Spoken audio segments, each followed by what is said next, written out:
So like Lady Gaga's managers hit me up for the first LA show for Lady Gaga, and it was at our party. And Shoot. M.I.A.'s first shows is back then when she was like big Paper back, Planes, in the late 2000s. Yeah. I ended up managing her in the mid early 2000s, and put on her first show in LA. Nice. And like Kid Cudi's first shows in LA. Kanye was coming through because Kanye's really got his ear to the ground whenever it comes to culture. Yeah. I'm Noah Lyles. I'm Ryan Benjamin. And I'm Grant Holloway. And this is Beyond the Records. Hit it, Steve. World record holder. For sure, not even close. Track was our favorite. Can you race Usain Bolt? That would go so viral, you don't even understand. Bro, we made thousands of videos. Went through the effort of doing those things. Peace out. Later. Thanks, guys. Y'all are the best.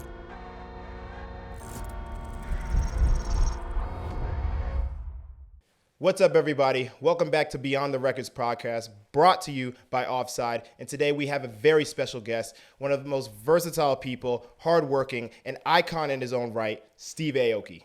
Steve holds the record for most touring dates in a single year at over 300 shows and has performed over 200 days a year for almost 2 decades. In today's episode of Beyond the Records, we talk with Steve about his young career with M.I.A, also working with artists such as Pharrell, DIPLO, and Kanye West. We'll also explore the impact that his mom had on his incredible music career and get a glimpse into what's next into his incredible life. Thanks for having us, man. Yeah. Appreciate it. This house is it's sick, bro. My hair is literally still wet from the cold plunge. Really? Oh, you They were just plunge. telling us. Yeah. Dude, So if you guys want to do that too, I'm down to do it again. I actually have one in my house. I would expect you to do at least because you're an athlete. I feel like it's like a thing. I am like I honestly, so I know you're like big into like the health side of things for you because I know like, dude, doing 200 shows a year is like, it's important. It's like the maintenance. It's and balance, But for me, it's more of a like the shock value. Like I don't know if you know of Wim Hof. Yeah. So he's like big on like. He got me into it. Really? Yeah, I mean watching his documentary. Yeah. Okay. Yeah. Awesome. Yeah. So like he got me into taking cold showers, and then I have a cold plunge now at my place. So I do cold plunge, ultraviolet as well too. Oh so hell yeah, that's like pretty cool. But yeah. Y'all are crazy. I hate it. No, honestly, you just gotta like survive the first 30 seconds, and then you're. It's true. I mean, no one likes it. Yeah. I don't know. No, I mean, I don't have enough enough body fat to survive it. Dude, I hear that, and I also hear like I don't want to have a heart attack. From the people that like don't work out, I'm like, you won't. Like, no, it's like you'll. I mean, it's all mental. Yeah, it's literally all mental. I do agree. It is a lot mental. I also know how my body works. You just gotta breathe through it. If I take them very, very sparingly, they'll have more of an effect. But yeah, I'd rather go for the heat than the cold for sure. I mean, me too. Do you have a sauna here? We have technically 3. Really? So I have one downstairs that fits 10, 12. And then I have one in my room. It's like a solo sauna pod. Yeah. And then I have one upstairs because I have like 3 solo cold plunges, then like a group cold plunge that holds like 20, and then I have the big sauna down there. Jeez. And then upstairs I have another cold plunge. Wait. And then the sauna next to it because you have to have. Because if I gotta walk more than 5 feet So away from a cold plunge, you wake up in the morning, you cold plunge. I used to do it daily because I had. I mean, during COVID, it was pretty. I was sedentary, we're all stuck. So I had my disciplinary routine on health was like on A game. I breath work done. I had the meditation, the yoga, the cold plunge, the sauna. Like I had the whole thing. Yoga. When I do it with the family, I'm like, Mom, let's get into breath work. Let's go. Yeah. We all start Pilates? breathing. You do Pilates? What's up? Pilates? So I did it only one time. We just got the machines. I saw it in there. Yeah. And Sasha's she loves Pilates, so I love Pilates. Yeah, so I think it's something that I can learn. I'm telling you right now, it's a sleeper. It is deceivingly harder than you think. Yeah, I keep hearing that, and I know it's good for just my spine is getting just jacked up from I'd say it's a lot flying of and But yeah. Tell us about Denmark Tuesdays, man. Like that is like. Yeah. So I lived in LA from 2000.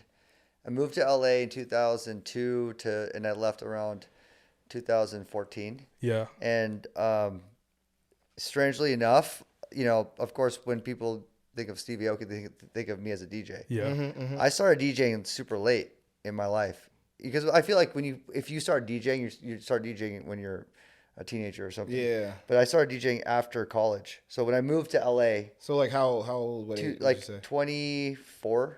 Okay. So I mean, it's not too old. So I still have a chance, right? Man, you could have I see it like older, I see like grannies DJ. I mean, Shaq just taught himself to DJ too. He did literally, and he's now like actually a massive DJ. Yeah. He does his own festivals. He is playing the biggest places. Yeah. Everyone loves him. The granny that DJ. Are you talking about that one lady in Japan? That like, have you seen her? Maybe. It's like I've seen a few of them. Yeah, actually. it's like this old lady in Japan that like legit runs like the night scene in Japan. Yeah, it's nuts. Yeah, there's also like in Japan, there's also the youngest DJ, DJ Rinoka. I think her name is DJ Rinoka. How old is she? 9. Oh. Or 6. Is she like she's accompanied and at like these? her parents are always filming her. Yeah. And she's just like jumping around playing like hard techno. Yeah. She's like and she's just like 6-year-old girl. So Denmark Tuesdays, so I started I moved out there and I had a record label called Denmark. Yeah. And I started in college. Yep. I still have it. In 96 I started it and when I moved to LA, it was to grow my label. So in order to grow the label, you have to build a community. Yep. And the best way to build a community is what I did in college is they throw little house parties and shows. Yeah. So in LA, there's no house parties. It's like these little bars, clubs. Yeah. So we took over a club and we started bringing all the Denmark artists to come and DJ instead of perform because then I can actually afford to pay. I can give them $50 to play a couple records. Jeez. And while they're, playing their main gig. Yeah. You know what I mean? And then there's like the after party. Yeah. So we did it so consistently, it just became a culture. And then we started bringing in all these other acts, and it just wasn't just like indie and the bands that we were supporting at the time. It was like whatever was brewing on the underground. Yeah. You were creating your own event. Yeah, exactly. And it got to this point where it's like whichever artist was like about to blow, you had to do it at our party. Yeah. Oh, so like Lady Gaga's managers hit me up for the first LA show for Lady Gaga, and it was at our party. And M.I.A.'s first shows is back then when she's like big Paper back, Planes, in the late 2000s. Yeah.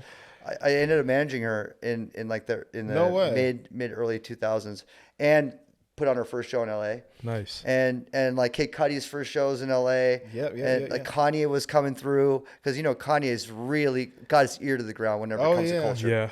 Like whatever is like making noise somewhere, he definitely is. He wants to have a piece. The first one to hear it, have a piece of it, grow it into his own own world. That's how I met him in that period of time. Yeah. And started working on some music with him as well at that time too. And will.i.am with Black Eyed Peas, they were blowing up. They were coming out to every single party. LMFAO, they were like playing at our parties. You're saying first. all these. You're saying my childhood, bro. Oh my God, the nostalgia's coming back. But the coolest thing about all this is like you have these big names that like literally dominate culture. Yeah. And the party holds like 300, 400 people tops. Yeah. So it's just contained and bubbling. It's contained and truly contained because this is no social media could really get in because there was no social media. Yeah. Because now it's like word of mouth. There's a million cameras here and like it'll get out there. Yeah. But everyone wants to know what's happening in this room if they can't hear it unless you're in the room. Yeah. Exactly. Right? So it's truly like such a special experience to be in that room. There might be one photographer, which was Cobra Snake. Yeah. And there was one guy shooting film with those old school camcorders. Yeah. And then he would upload it like 6 months later because it takes so long to upload.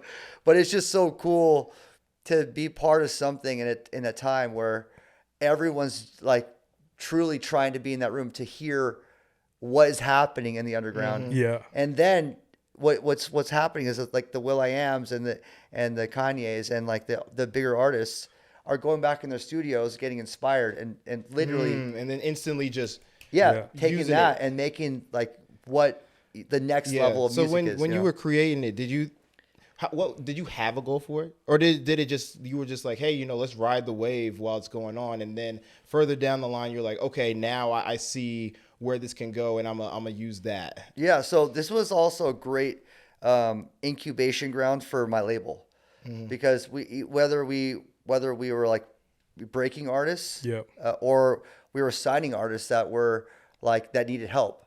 So it's just kind of like being the guy on X Factor and like bringing up One Direction and be like, okay, now like I can bring them to a stage of people that care. Yeah. I mean, it's small, but it actually had so much weight. It was so powerful to know, like, shit, Jimmy Iovine's here, or like someone that can actually change people's lives and move culture are in these rooms, knowing that it's actually, this is a real place to really grow and, see some real impact on something so small. You say that, and like I automatically think of like Paper Planes. When she dropped that, it was like a completely different, because I'm from New York, so it was a completely different vibe. And that's when like music videos were like pretty big, and like seeing how like that song like exploded. So it's actually cool to like rewind and hear that, like that started. Paper Planes, that's a Diplo produced that. Okay. So and back no, but she was at Denmark Tuesday. Yeah, she's at Denmark Tuesday. Yeah, she's at Denmark Tuesdays. I had a very short period of time of with her managing her. Okay. Because I like back in 2003. This is another side quest story that we're talking about. But 2003, I wanted to sign her after I heard Galang. Yeah. And I want to sign her to Denmark, but I'm small. I'm small fries. She was signed to XL Records, which is a big label. They ended up signing Adele, and like they're a big indie label. And she didn't have a deal in America. So like, oh, let me sign you. I'm gonna put everything behind you. You're the future of music in my mind. And she's like, I love your passion. I can't sign you because I have this ongoing deal. So you can help me and you can manage me in America. Yeah. So I ended up managing her based on my passion. Yeah. I'm not a manager. Yeah. No, she was like, there's a hungry kid that loves like to see the vision of M.I.A. grow in America. Yeah. And I love that she gave me that. Would you say, at that time when I was like, didn't have any thing historic to show that I could do it. And I only ended up managing for like 3-4 months. but like the fact that she gave that to me. Yeah. Hey guys, sorry for the interruption, but this podcast is sponsored by HUEL, spelled HUEL, the world's leading complete nutrition brand trusted by millions. Don't have time to prepare a complete balanced meal? HUEL has you covered. It's for the most inconvenient meals with no prep, no cooking. Say goodbye to getting hungry and unsatisfying snacks. Just grab a HUEL instead. Head to HUEL.com now to place your first order of this ultra-convenient meal. We just got a shipment in for my team, and they all loved it. We ran through it so fast, we had to get another. Even my coach got in on it. From the energy drinks all the way to the meal prep, it's a great grab and go in between going from the track to the gym. Whether I'm abroad or here at home, HUEL always has me covered. My favorite flavor is this chocolate right here. It always packs a flavor punch. Our personal favorite is the Black Edition Ready to Drink. I know Noah mentioned he uses HUEL in between practices, but I also use HUEL here at home when I'm chilling and if I'm missing a meal. HUEL is incredibly affordable with high protein meals, less than $5. It's a budget-friendly option that I'm genuinely excited about. HUEL makes getting all the protein you need convenient for everybody. Because it's got a whopping 35 grams of protein, plus 27 vitamins and minerals, all in one handy bottle. HUEL's ready-to-drink meals are the easiest way to get all the nutrition you need in seconds. Plus a free gift for new customers that spend at least $75 with the code BEYOND. That's BEYOND. Guys, you don't want to miss out on this. Trust. Believe me, take the leap and join the community of Hooligans. Guys, go check out HUEL.com and all the products they have. From energy drinks to complete meals, HUEL has always got you covered. Fuel up the easy way with HUEL today. Shout out to HUEL for sponsoring the pod. Guys, go get you some. Find HUEL at your local GNC, Amazon, and HUEL.com. That's HUEL.com. Like, do it right now, chat. And that was when she was on tour, I was talking to Diplo, and he was her DJ. And he was, they were also, they were dating as well. Yeah. And my first production as a DJ, putting out music, was a remix for a band called Block Party that was on my label. So I put out the A-side remix on Denmark, and the B-side I was like, yo, Wes, can you do the remix? and he was on tour with M.I.A at the time, and so it was his first remix too. Yeah. So it's like it's so funny to go back in time and go, that was like the first, like, you know, because you're like, it's Diplo. He's a DJ. But in the beginning, we were both two like hungry kids trying to, you know, break into the scene, do something different, and it's cool to like, you know, you guys go are back, monsters go back like that. Yeah. So look, I mean, something that you mentioned that instantly drew me was passion. You know, I know a lot of people look at, you know, some of the things that I do and some things I say, and, you know, they say I'm too ambitious, and, you know, saying some of this stuff is kind of wild. You know, you haven't even done it yet. You know, I'm pretty sure Riot has definitely gotten that effect as well. Yeah. Would you say that passion or even like your ambition is a superpower of yours? Yeah, I think it's the thread that's actually a big part of the success story, because of course, like where you find success, you have to have passion to get there. Also, passion brings you to a lot of failure. You know, because the passion will drive you to do something because you're not thinking about it, because you just want to fucking go. You know what I mean? And then you eat shit because like it's just life. Like you can't be successful with everything you do. My mom you know? says that failure is just the first attempt at learning. Right. So it's like you have to be able to get up, because sometimes a failure is so big it could fuck you up real bad. So that's what I've learned is I was lucky enough to not fail so hard where it completely fucks you up, because you can go bankrupt or you can do something where it just destroys everything. Yeah. Because you're gonna fail. Yep. Like it's just the nature of how things go. It's just about how you pivot. I think those moments of like after you fail, you pivot and you learn, you innovate that. That's really where the magic is, right? Yeah. Because that's when you could, you know, break records. Exactly. Right? That's where the true genius comes out, where you're able to reassess and move on. And I know that. So on your Netflix series, in the very last episode, you talked about your mom and how she was very, very supportive of you. And would you say like that, again, that is another, like almost like a soft place to land, to allow you to grow, to be able to say, I can fail and be okay and get back up and keep going. And because, you know, we all hear about your dad, you know, very successful, very amazing, as all you are, but, you know, mom's very soft place in my heart as well. You know, she without her, I wouldn't have the ability to do what I'm doing. Same here. Exactly. Same here. Yeah. 100%. I have to give it all to my mom, because I think tough love is important. You know, like having a tough love father as a parent, it was, I think it's like it's the realness. It's the realness of life. But having my mom to know that, like, I got you no matter what, like the tenderness and the humanity, that's everything. Because like otherwise you could grow into be a cold person. You know what I mean? Like if you don't have that softness. So that's also been a huge factor of just me trying to be a better human. You know, I think at the end of the day, success is great, but if you're a shithead, then it's like, and what was this for? Exactly. If no one wants to be around you, exactly. Like, what's all of this for? You know, if you can't share it with anyone, then right? It's if you're like just a selfish prick that like just does it just for yourself, right? Then like it's at the end of the day, you're gonna regret a lot. Yeah. You know. I have a question though. Does your mom listen to your sets? Ooh, that is. You know, I think she would if I played it. I don't think she's playing it. Yo, you gotta take her to. You gotta take her to. Did she ever listen to your sets? Yeah, she's come to my shows. Okay, nice. Yeah, she's come to my shows, and she's like, she's always supporting. Yeah. Like I don't know if you saw my mom. She was here earlier, so I don't know if you saw. No, her. we didn't. But if you see her, you'll feel the magic of Mama Aoki. Yeah. Like she's got this light that's unbounding. It's just limitless. What's like an beautiful. example? Like she's just like one of her. I remember one time we were talking about like what are the things that you're proud of, and she says like I like to like take care of other people. I love to just make sure everyone's feeling good. And that's like what she's incredible at. Yeah. Like if you're in a room with her, she's going to make sure you feel comfortable, that you feel free to, you know, just, you know, be you. yourself. Yeah. Be seen, And she does that to people all the time that come here like, oh my God, I met your mom. She's amazing. She like makes me feel so happy. You know, she likes to do that to people she doesn't know. So maybe I can get her over here. Yeah, honestly, you should. That's yeah. so cool, man. That's so cool. So like, what is next for you? Because I feel like for us, we're in like this different phase of our careers now, just completing pairs, winning, and now we're like pivoting now to 2028.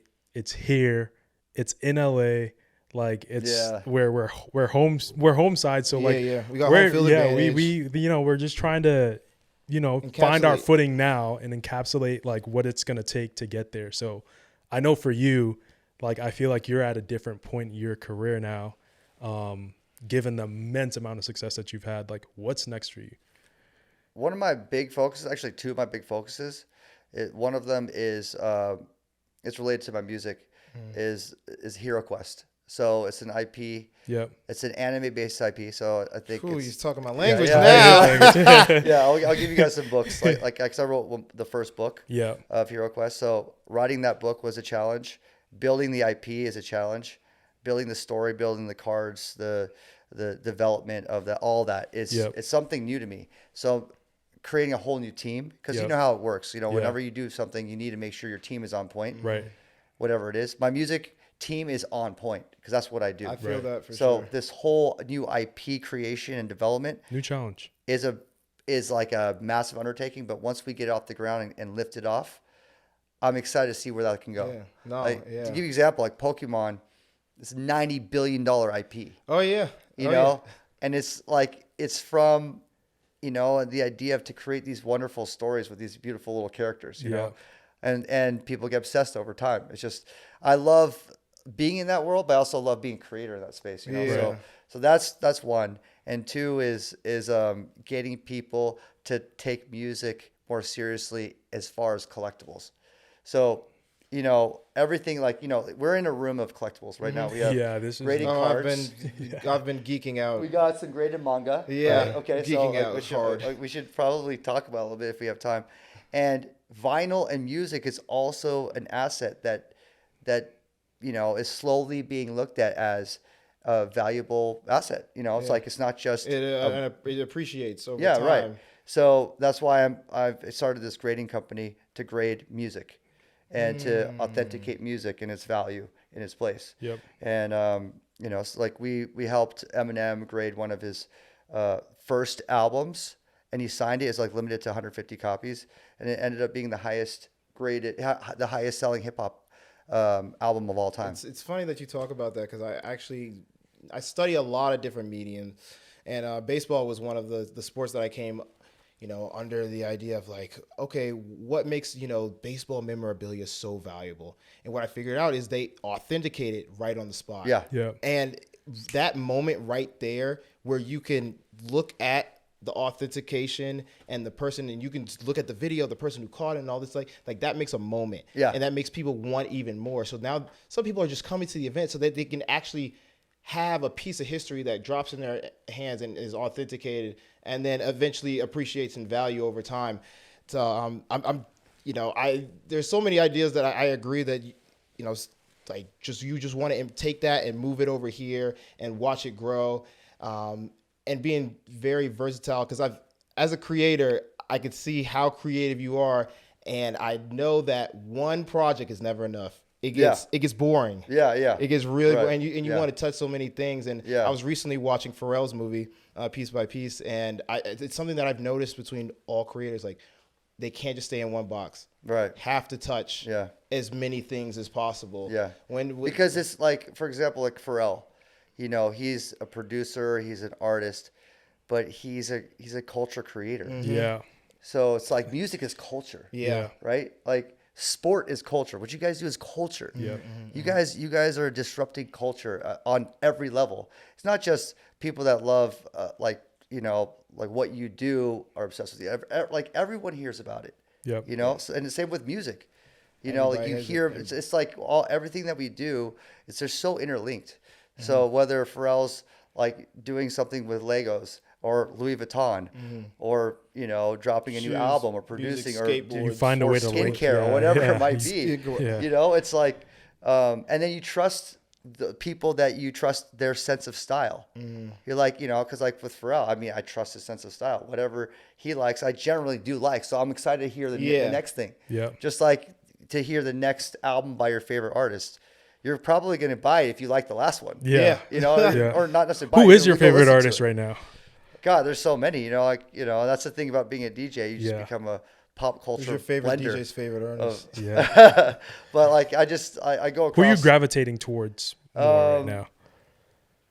It's like different kind of purposes. Like when I'm like thinking about my shows or thinking about like the live space, you know, of course I'm thinking about all the different DJs that are making the next big tracks that will work in my sets. Yeah. Because that's the interesting thing about DJs is that we, as in comparison to other musical genres, with DJs, we want to support the biggest songs by our colleagues. Right. Whereas in some other artists, they might not want to do that because it competes against them. It's all me. You know what I mean? So it's like, oh, yo, Tiësto made a big record. I got to support this thing. Yeah. I'm going to play the hell out of this. Like John Summit made this record. Yeah. I'm going to play it. And it's kind of like this like the code of harmony because it only helps you. Yeah. Because at the end of the day, you play a big song in your set, everyone's singing it. Right. Yeah, we're all and then more people want to come back. Yeah, to so the, like it helps you when they're singing a song by Tiësto anyways. Yeah. And then you playing one of your songs and Yeah. going back and it. forth. So I love it. I love it, man. Steve, thank you so much for letting us come to your home. To be honest, we've had a ton of fun, but we actually do have a surprise. Remember last time we met and I said, "What is the obsession with the cake?" Well, it turns out that I also have brought a cake. We got 2 cakes actually. Oh shit! Yeah. Are we gonna do some cake? Yeah, we're I gonna do think some we're caking, doing some caking. Yeah. I think we're doing some caking. Would you mind doing some caking? Would you do us the honor Yes. of let's caking? do it. Yeah, Let's go. All right. All right, we gotta do it. Revan, get us the cake. Daylight savings also just. Yeah. It's like the northern. Let's go. It's time. All right. You guys got this? I'm Noah Lyles, I'm Rod Benjamin. I'm Steve Aoki. and this is Beyond the Records. Hit it, Steve. Ah! Let's go. I love it. Woo! Yeah. Got cakes. It's official.